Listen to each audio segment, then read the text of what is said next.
Hangover কি দিয়ে কাটানো ভালো? তোমার এই প্রশ্নের প্রথমে বলবো হ্যাংওভারটা কেন হয়। হ্যাঁ। এটা খুব দরকার জানা, কারণ অনেকেই দেখবে বলে যে হ্যাংওভার হয়েছে কালকে না একটা বাজে হুইস্কি খেয়েছি, আমার হ্যাংওভার হয়ে গেছে। হ্যাংওভার মানে হচ্ছে ভেরি নেক্সট ডে তোমার মাথাটা শক্ত হয়ে ধরে থাকে, তুমি পুরো দুর্বল ফিল করো, তোমার ভাল লাগে না, তুমি আটকে থাকো, যেন স্টিভ হয়ে আছে পুরো, এটাকে বলে হ্যাংওভার।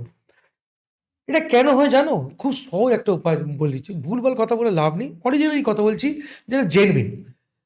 তুমি যখন মদ খাচ্ছ, যখন অতিমাত্রায় মদ খাচ্ছ, তখন তোমার শরীর বারবার ওটাকে প্রসেস করে বাইরে বার করছে। কিন্তু লক্ষ্য করে দেখবে তখন যখন অনেক বেশি মদ খেয়ে ফেলো, তখন তোমার ড্রাউজিনেস আছে, তুমি ঘুমিয়ে পড়ো। ইউজুয়ালি কি হয়, লোকে ঘুমিয়ে পড়ে মদটা খেয়ে।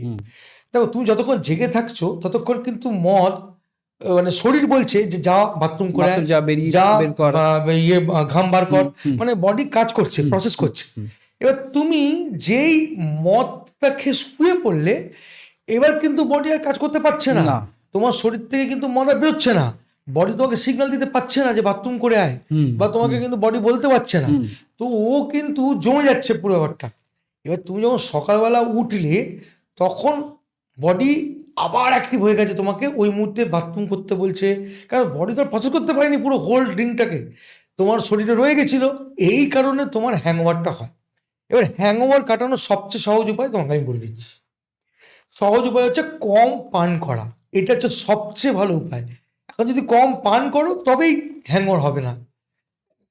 ড্রিঙ্ককে গালাগাল দিয়ে লাভ নেই, বা ওই হুইস্কিকে গালাগাল দিয়ে লাভ নেই, বা কি খাবার খেয়েছিলাম সেটাকে গালাগাল দিয়ে লাভ নেই। তুমি মদটা কম খাও, তোমার জীবনে কোনোদিন হ্যাংওভার হবে না। আর হ্যাংওভার কাটানোর উপায়? হ্যাংওভার যদি বাই চান্স হয়ে যায়, ধরো এমন হলো তোমরা বারে গেছো 5টা বন্ধু, তার মধ্যে 2টো বন্ধু খেয়ে লাফালাফি করছে, ও কিং হয়ে গেছে, রাজা হয়ে গেছে, ও কারো কথা শুনছে না, বলছে আমি গাড়ি কিনবো, আমি গাড়ি ভেঙে দেবো, আমি বার ভেঙে দেবো, এসব উল্টো পাল্টা করছে। তখন অনেক সময় কি হয়, ওই হ্যাংওভারটাকে কাটানো মানে ওই যে মাতলামোটা, ওটা কাটানোটা খুব ডিফিকাল্ট। সেই সময় তার সবচেয়ে বেশি দরকার হচ্ছে রেস্ট। ওই সময় ওকে কোথাও বসিয়ে দাও, ওকে জল খাওয়া ম্যাক্সিমাম করে, আর একটু করে রেস্ট নামাও। যদিও ও শুনবে না, কারণ তখন ও কিং, রাজা, তখন কিন্তু ও কি শুনবে না, কারণ ও মাতলামো করছে। কিন্তু তোমাদের কাজ হচ্ছে তাকে ওখানে বসিয়ে রাখা। ও যতক্ষণ বসবে, আস্তে আস্তে অ্যালকোহল প্রসেস হবে, ওর বাথরুম পাবে, এটাই হচ্ছে মুশকিল। তখন তুমি, ও তো বলছি না, ও তখন রাজা, তখন তোমরা হচ্ছে প্রজা, ঠিক আছে, তোমাকে বকে দেবে, তুমি বলতে গেলে বলে যা, আমি বলবো না। এইটা হচ্ছে একটা চ্যালেঞ্জ, বাট হ্যাঁ এটা হয়ে যায়। তুমি যদি কাউকে বুঝিয়ে বাজিয়ে বসিয়ে দিতে পারো, অন্তত 2 ঘন্টা বা 1.5 ঘন্টা বসিয়ে দিতে পারো, তাহলে ওর হ্যাংওভারটা অটোমেটিক্যালি বা নেশাটা অটোমেটিক্যালি কেটে যাবে।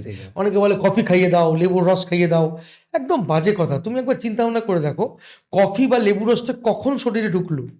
তখন ঢুকলো যখন শরীরে অ্যালকোহলই নেই, সব রক্তে মিশে গেছে। মানে শরীরে যখন অ্যালকোহলটা ঢোকে, তখন তো নেশা হয় না।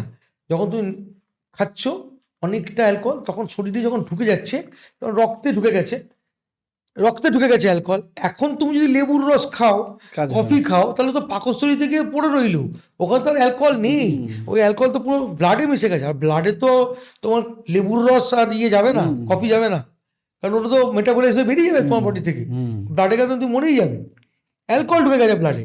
তো সেখানে আর লেবু রসের বা কি কাজ, বা তোমার কফি বা কি কাজ? মানে পরের দিন উঠে ঘুম থেকে উঠে যারা লেবু রস বা আলটিমেটলি কোনো লাভ নেই। দাঁতটা ভালো করে মাজো, সুন্দর করে দাঁতটা মাজো, একটু ফ্রেশনেস আসবে, একটু বসো, জলটা বেশি করে খাও, কারণ ডিহাইড্রেশন এসে গেছে।